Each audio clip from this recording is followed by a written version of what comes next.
প্রধান উপদেষ্টাও বলেছিলেন অধ্যাপক ইউনূস স্যার, উনি বলেছেন ডিসেম্বরের মধ্যে ভোট হবে। বিএনপি কিন্তু তখন ভোটের দাবি করেনি। বাংলাদেশের মানুষ ভোট নিয়ে তখন চিন্তাই করছে না।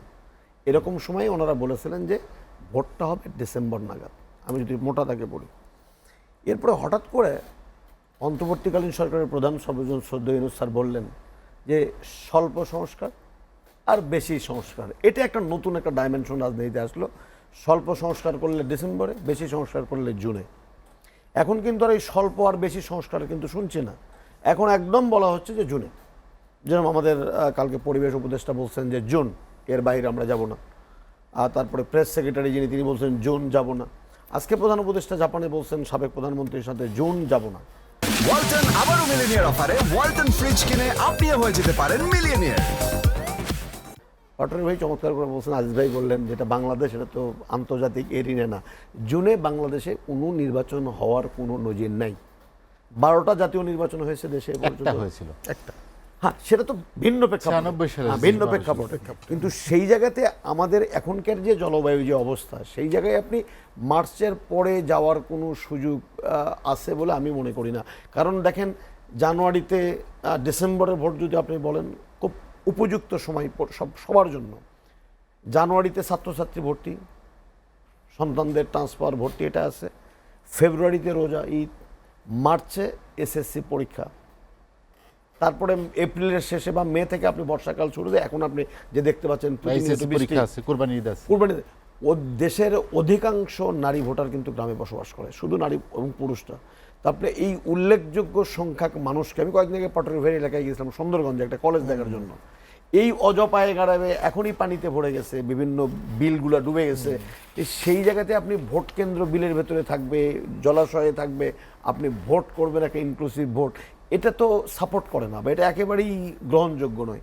সেই জায়গায় থেকে আমি যেটা মনে করি, হ্যাঁ, সরকার এবং বিরোধী দলের ভেতরে তো তফাৎ দেখি না। আজকে প্রধান উপদেষ্টা বলছেন সংস্কার, বিচার, নির্বাচন। বিএনপি কি বলছে? বিএনপি তো একই কথাই বলেছে, সংস্কার। 2 বছর আগে আজিজ ভাই বললেন, যখন সংস্কারের কথা কেউ চিন্তাই করেনি, আওয়ামী লীগ তখন ক্ষমতায়, এনসিপির জন্ম হয়নি, তখনই বিএনপি 31 দফা দিয়েছে সংস্কারের কথা। তাহলে সংস্কার নিয়ে বিএনপির আপত্তি থাকার কথা নয়, আপত্তি নাইও। এরপরে যে সংস্কারের প্রশ্নগুলো আসলো, করেন না কেন? 10 মাস তো চলে গেছে, সংস্কার তো হতেই পারে, হতেই হবে। কারণ আপনি সংবিধানের 300 পার্লামেন্টকে বলবৎ থেকে আর একটা 300 পার্লামেন্ট করবেন, শেখ হাসিনা অগণতান্ত্রিক সংবিধান আপনি সংশোধন করবেন না। তত্ত্বাবধায়ক সরকার না হলে দেশে কোনো নির্বাচন সুষ্ঠু হয় না, দলীয় সরকারের অধীনে প্রমাণিত। আপনি সংস্কার করবেন না। আপনি পুলিশকে দলের সেবা দাসে পরিণত করা হয়েছে গত 15টি বছর, আপনি সংস্কার করবেন না। প্রশাসনকে মেধাবী প্রশাসন থেকে বের করে দেওয়া হয়েছে, যে দলীয় লেজুর ভিত্তিক প্রশাসন করতে যে মুখ থুবড়ে পড়েছে। চিঠির ভাষা পড়লে 10টা, একটা চিঠির মধ্যে 5টা বাংলা বানান ভুল, শুদ্ধ করে লিখতে পারেন না। এই যে অবস্থা, বিসিএসের মতো জায়গায় আবিদ আলী কোটার সৃষ্টি হয়েছে। সারা দেশের কলেজ বিশ্ববিদ্যালয়গুলোকে দলীয় বিবেচনায় শিক্ষক নিয়োগ করে ধ্বংস করে দেওয়া হয়েছে শিক্ষা ব্যবস্থাটাকে। আপনি সংস্কার করবেন না, কিন্তু কতদিন? আপনি জুলাই চার্টার বিএনপি চায়নি, চেয়েছে জুলাই চার্টার, আমরাও চাই। এই ছাত্রদের সাথে যারা জুলাই চার্টার চাই, তাদের সাথে কি লাল ফিতা বেঁধে আমরা মিছিল করিনি? আপনি গুগল সার্চ দেন, জাস্ট হাসান তালি লিখে সার্চ দেন, পাবেন তো আপনি। প্রত্যেকটা দিন কথা বলেছি, প্রত্যেকটা দিন মাঠে থেকেছি। কেন? নির্বাচনবিহীন একটি দেশ দেখার জন্য। আমরা গত 15 বছর লড়াই করেছিলাম কেন? আমাদের কথা বলছি। একটি আজকে যে কথাটি আসছে, যে 3.5 কোটি ভোটার তরুণ প্রজন্ম 14তে ভোট দিতে পারেনি, 18তে ভোট দিতে পারেনি, 24-এ ভোট দিতে পারেনি, তারা তো ভোট দেওয়ার জন্য মুখিয়ে আছে। আপনি ভোট দেওয়ার ব্যবস্থা আপনি করবেন না, আপনি নতুন বন্দোবস্ত করবেন। কতদিন অপেক্ষা করবেন বলেন না কেন? আমার ভোট যেদিন দিক না দিক, ডিসেম্বরে হোক, ফেব্রুয়ারিতে হোক, মার্চে হোক, কিন্তু আপনি কবে আসলে দেবেন? আপনি ডেডলাইন বলছেন জুন, কিন্তু আপনি একটা স্ক্যাজুয়াল দিলে সমস্যাটা কোথায়? বা একটা রোড ম্যাপ, আপনি পথ নকশা যেটা বলেন, যে কবে সংস্কার হবে, কবে আপনি জুলাই চার্টার ঘোষণা করবেন, কবে আপনি তফসিল ঘোষণা করবেন, কবে সম্ভাব্য ভোট। আমি স্পেসিফিক ডেট দিতে বলছি না, আপনি একটা দেন না। এটা যদি এই ধরনের কিছু যদি দেওয়া যায়, তবুও তো মানুষ একটা স্বস্তির জায়গায় থাকে। যে এখান থেকে আমি মনে করি যে বোধহয় যেটা শামীম পাটোয়ারি ভাই বলছেন, আমি ঠিক ওই লেভেলে না বলে শুধু এতটুকু বলি, বিএনপিকে মাইনাস করে আজকে ঢাকার জনসভা দেখেন, 4টি বিভাগীয় সমাবেশে হয়েছে।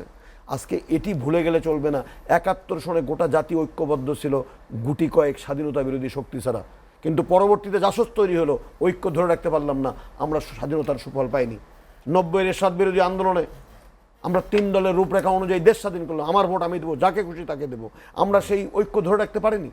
18 বছর স্বৈরাচার দেশ শাসন করেছে, 9 বছর এরশাদ শাসন করেছে, শুধুমাত্র অনৈক্যের কারণে। তা আজকে যারা জুলাই বিপ্লব করলো সেই তরুণদেরকে আমি শ্রদ্ধা জানাই, কিন্তু সম্মানের জায়গা থাকবে না।